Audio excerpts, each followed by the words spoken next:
Sonja, as you wrote What the Oceans Remember, I wonder if you came across challenges as it related to representation in memoir and research. I did a lot of thinking about representation and how I was going to represent voices, histories, and so on that referred to not only language, like what words I was going to use, but also whose words I was going to use and whose words I wasn't going to use. So from the start, I wanted to, as much as, but because I was bringing in scholarship, if I was going to use direct quotes, I wanted to use the direct quotes of racialized scholars. And I wanted to still draw on the work of sort of white academics, but I would put those in the footnotes and in the end. In this case, it was the end notes. I did a narrative end notes setup because I wanted to make sure I wanted to think about the story I was telling was not necessarily the story of white settlers, which of course partly it was, or white colonists, but partially it was because they were the ones who had the power. But I wanted to shift the balance of power by saying, who do I want to actually speak in this particular story? So that was something I was conscious of throughout. Language was complicated because I was dealing with often a lot of Dutch records. And so what is the language that is used in those records and how do people understand themselves today? And how do I translate that into English? I also didn't want to shy away, and I still don't want to shy away from some of the violence of the language, right? In terms of you can't sugarcoat the fact that sometimes the language is dehumanizing. And so I wanted to somehow engage with the notion of dehumanization while also pushing back against it, right? So at one point in the memoir, I started reading instructions for how to be a good slaveholder, which even now, like it's just horrific. But I had to read it because I had to understand how do you maintain a system for 400 years, a system of slavery for 400 years. It had to have made sense at some level to a lot of people. And so, but I also pushed back against it and I tried to resist it even as I was writing about it so that it was there, the language was there, but I was also not accepting it necessarily. And I think we see that now with a lot of anti-colonial, decolonial writing, where people are taking up some of those terms. There is in the Caribbean writing about coolitude, for example, to take up the word quote unquote coolie, but rewrite it and rethink it and say, how can we imagine it differently? This term that was put on us in certain ways. Mm-hmm, mm-hmm. Yeah, and I think you did a really one of the things that you did in that book that I really loved. Number one, you're so thoughtful about those references and how you use them, and to make sure that it is a personal story about you've done you're a scholar and you did a lot of research. So that ability to weave personal story in with research and as a reader that we don't get stuck in your referencing, because you do reference where you were learning and who you were learning from. Um, I don't know if you've read Claudia Rankine. Have you read Claudia Rankine? I haven't really actually, but her name has come up so often that I should. Oh, I love the work that she's done. And one of the things that she does, she's also does a lot of research, is she's done also a beautiful job of mixing scholarship with personal story with creativity. So she'll have juxtaposed sort of like a poem that she's written about a personal experience. And then on the left-hand side, references, but you could just look at the poem. You could ignore the references, but if you want, then please see X act of 1869, and then she might end with a photo that she took on her walk that to her speaks to her this history in particular town where she lived. Yeah.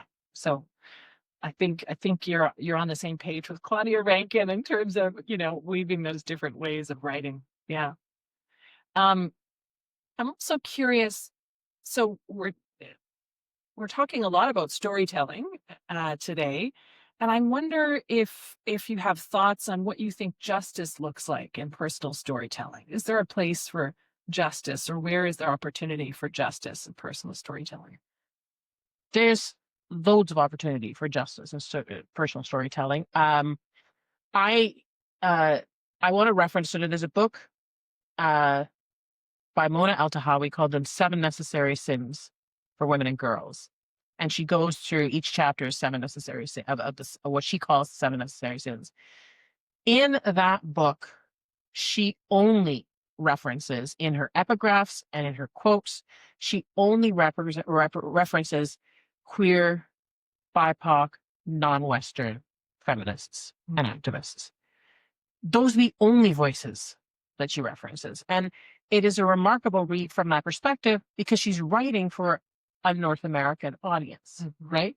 And so suddenly there's this encounter for North American readers of voices and experiences and histories that are not their own, and that meeting ground. So storytelling for me is a meeting ground.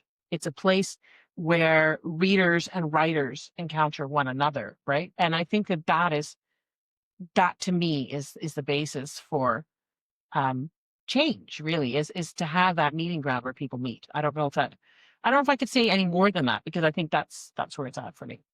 Mhm. The meeting ground. So is it that then the activity, the sort of presumed activity that happens when you're presenting a story to the world, how the reader then engages in that? Yes, I think Learning so. Yeah, through your absolutely. voice. Absolutely. And I think for me, it's, you know, change and social justice can be furthered by big acts like protests, for example, um, and by making a lot of noise. And that's typically what people understand as protest. But in written form, the change happens inside people, right?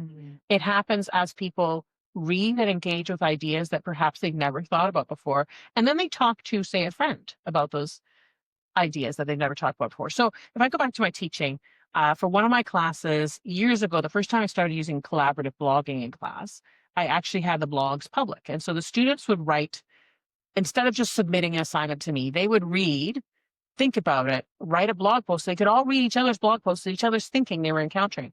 And then halfway through the term, one of my students, whose family's from Lunenburg, interestingly enough, discovered that her grandmother and her grandmother's bridge club were all reading the blog posts as well, right? So suddenly the conversation has extended a little bit further, and it's gone a little bit further. So to me, that is the potential where you have storytelling, because there's the storytelling that the author wrote. Then there is the student engaging with that story, writing a blog post. So they are also then storytelling, right? They're taking that storytelling it further. They're reading each other's blog posts and learning from that with each other.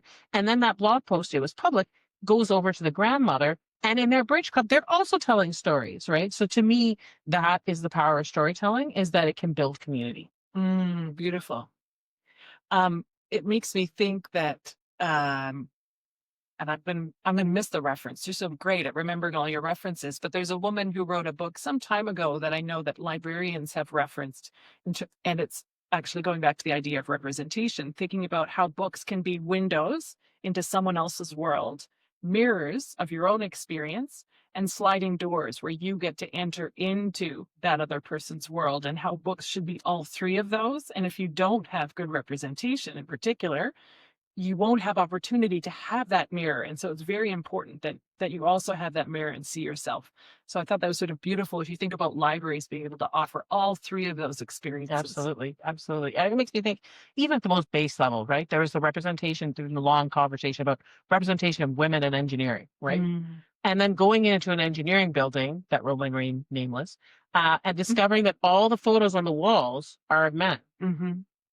Well, how would you ever feel comfortable in a space if all the photos that are there, if you're not represented in any of them? And if you go onto a library bookshelf and you see all the stories there and you're not represented in a single one, right? Those things matter.